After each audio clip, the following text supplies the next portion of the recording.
Hello champions, welcome to Origin. मेरा नाम Prince Kumar है और आप सभी का ओरिजिन में बहुत बहुत स्वागत है। इस वीडियो लेक्चर के थ्रू हम पढ़ेंगे deficiencies of rural banking system.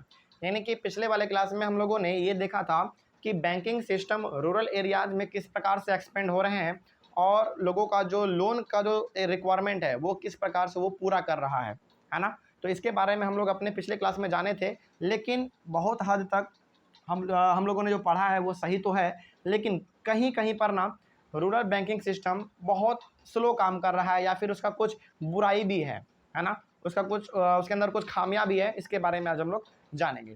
तो क्या लिखा हुआ है देखिए, agriculture default rates of loan have been high. तो जो भी किसान खेती के लिए लोन लिया करते थे ना, उनके ऊपर इंटरेस्ट रेट थोड़ा सा ज़्यादा हुआ करता था।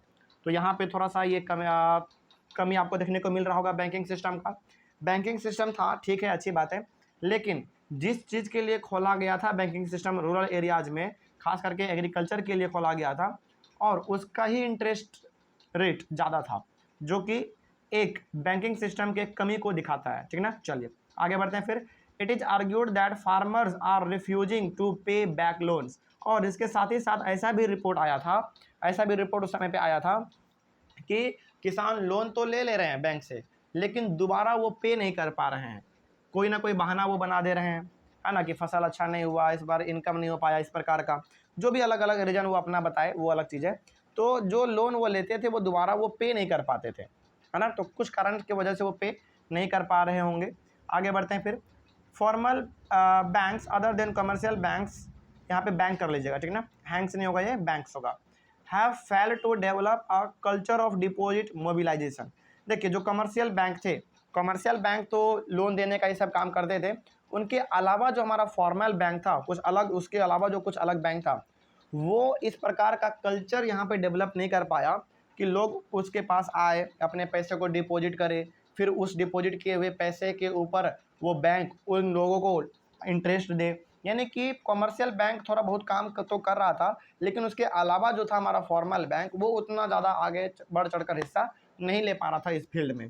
तो फॉर्मल बैंक इतना ज़्यादा आगे नहीं बढ़ पा रहा था, और वो एक डिपॉजिट मोबिलाइजेशन का जो कल्चर था वो डेवलप नहीं कर पाया। मतलब कि लोग उसके बैंक में आए, वहाँ पे पैसे जमा करें, फिर बैंक वाले उस पैसे का कहीं दूसरे जगह पर इस्तेमाल करके उस पैसे के ऊपर इंटरेस्ट उनको दे, है ना। इस प्रकार का वो कल्चर डेवलप नहीं कर पाया। आगे बढ़ते हैं फिर।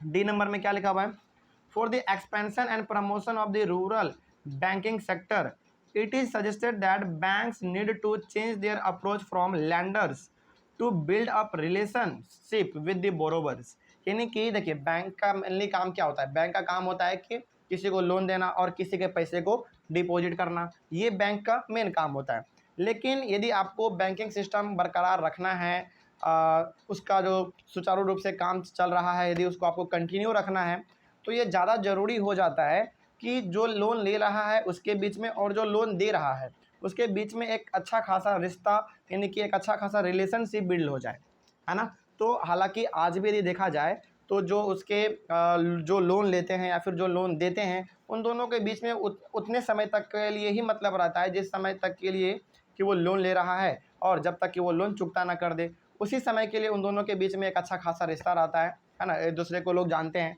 लेकिन उनके बाद फिर वो कोई अनजान इंसान बन जाता है, इस प्रकार का ये नहीं होना चाहिए। यदि बैंकिंग सिस्टम आपको कंटिन्यू करना है रूरल एरियाज़ में खास करके, तो वहाँ के किसानों से, वहाँ के लोगों से आपको मिलजुल कर रहना पड़ेगा, है ना। कभी आपको घाटा सहना पड़ेगा तो कभी किसानों को घाटा सहना पड़ेगा, हो सकता है कभी कभी दोनों का मुनाफा हो जाए, है ना। तो दोनों को मिलजुल कर चलना पड़ेगा, जो कि ऐसा नहीं था और आज भी बहुत हद तक ऐसा नहीं है। तो ये कुछ कमी है जिसके बारे में हम लोग कह सकते हैं कि रूरल बैंकिंग सिस्टम आज भी हमारा पीछे है, ठीक है ना। चलिए, तो आपको आई होप समझ में आ गया होगा। उसके बाद फिर हम लोग अपने अगले वाले क्लास में पढ़ेंगे एग्रीकल्चरल मार्केट सिस्टम के बारे में, ठीक है ना। चलिए, thank you very much and have a nice day.